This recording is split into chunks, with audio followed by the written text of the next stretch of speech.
So hello and welcome to Mixologist, the place on the internet thingy where we go on the internet and think we're getting a really good deal, get really excited and stoked about the stuff we buy, only for them to kind of come in the post and us examining it and realizing that actually it's a lot of junk. So basically what I've just done is I've kind of summarized the story of kind of where we're at with this. I saw all of these little things kind of on the internet, and I thought, yeah, nice one. I'm getting a deal here. Turns out that's not necessarily the case. What attracted me to this lot here that I bought, obviously this is a 3310, so it's a it's a 750 CFM Holley vacuum secondaries.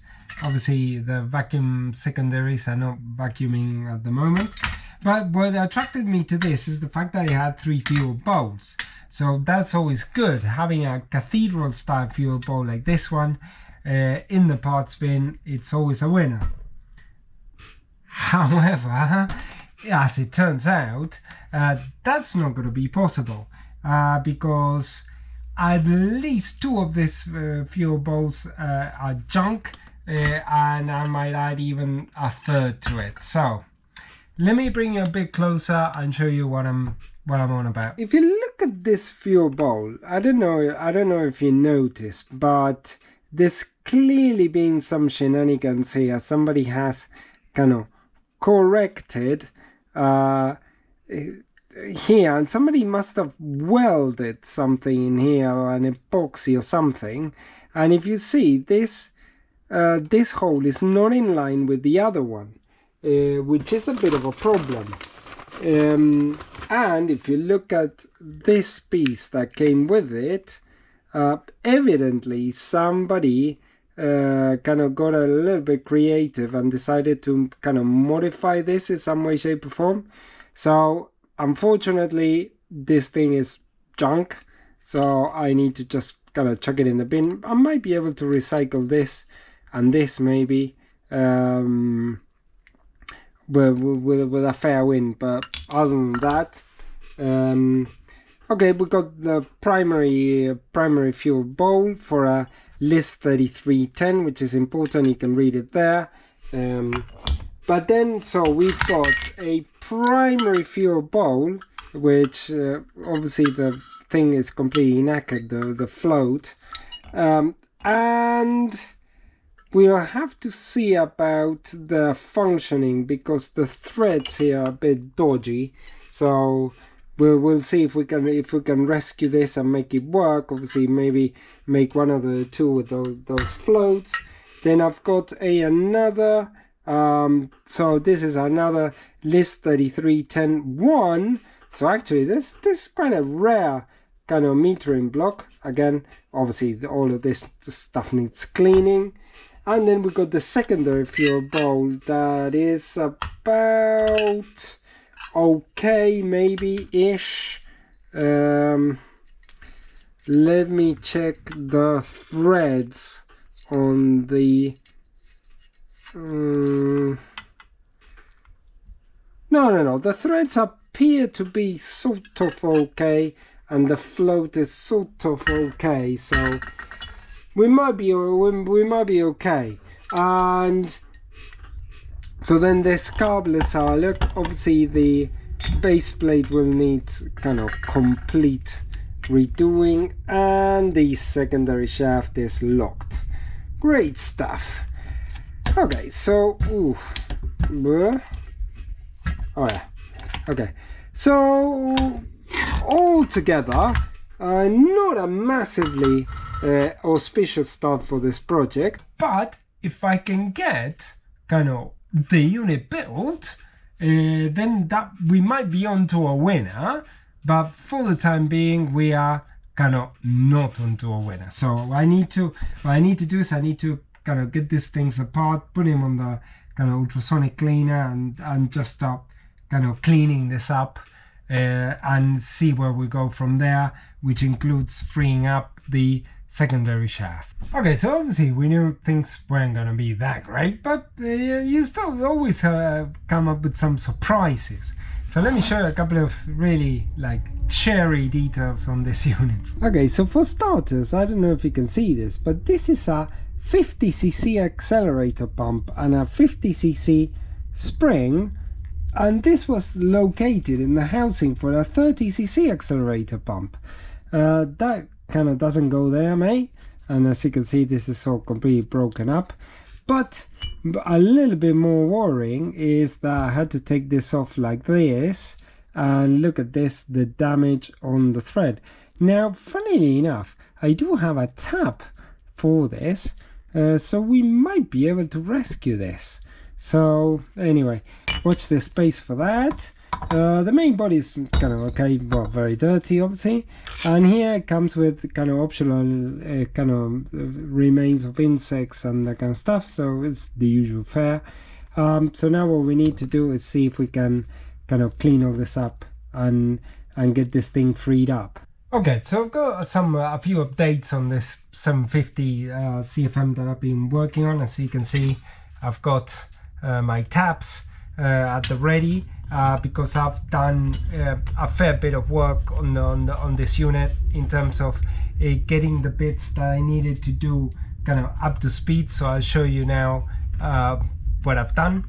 Okay, so as you can see here, what I've done is I've went through and I chased the threads on the fuel bowls on both of them, and I think that they are going to be okay. So what I need to do, obviously the final way of checking it is always by putting the assembly, and if it doesn't leak, you're golden.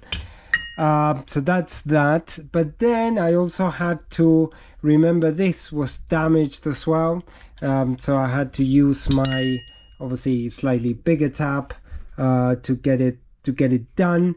This is actually an interesting one because it is the secondary fuel bowl for a LIS 3310-1, which is an 850 CFM.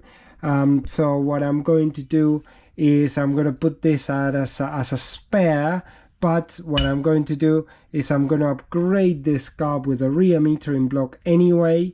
So that's going to go there, it's going to be golden. And also what I'm going to do is I'm going to provide a significant upgrade to this, and I'm going to upgrade it to stainless steel throttles, throttle blades for the base plate. So what I need to do is I need to first check that the fuel bowls are okay, then start building the base plate, and I'll show you kind of the rest of the process. Okay, so we are at a point now where I've obviously done a lot of work with this unit, but also in doing that, I have made a lot of decisions about how we're gonna kind of move this project and kind of get it over the line.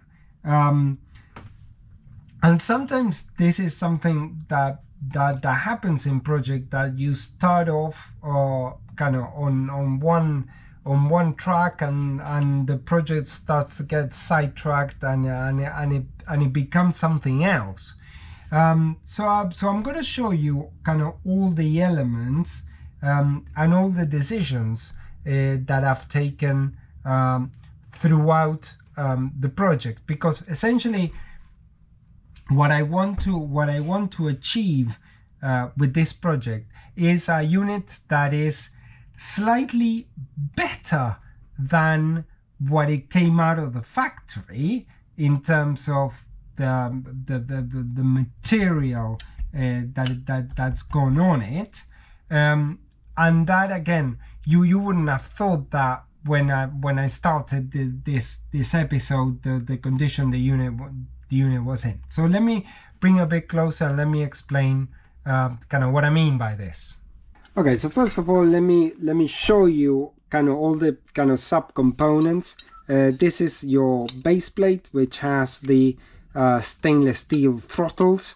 Again, this is kind of quite important. As you can see, I've even mixed and matched the screws because I wanted to have kind of quite a low profile level of screws in the primary, and obviously the throttles are stainless steel. In here in the body we had to do a little bit of work making this surface straight in order to be able to put the secondary kind of metering block, which again, this is an upgrade on this carb, because this carb, if you look at the list number 33103, these used to come with a metering a metering plate like so, and not a metering block like it's gonna go here.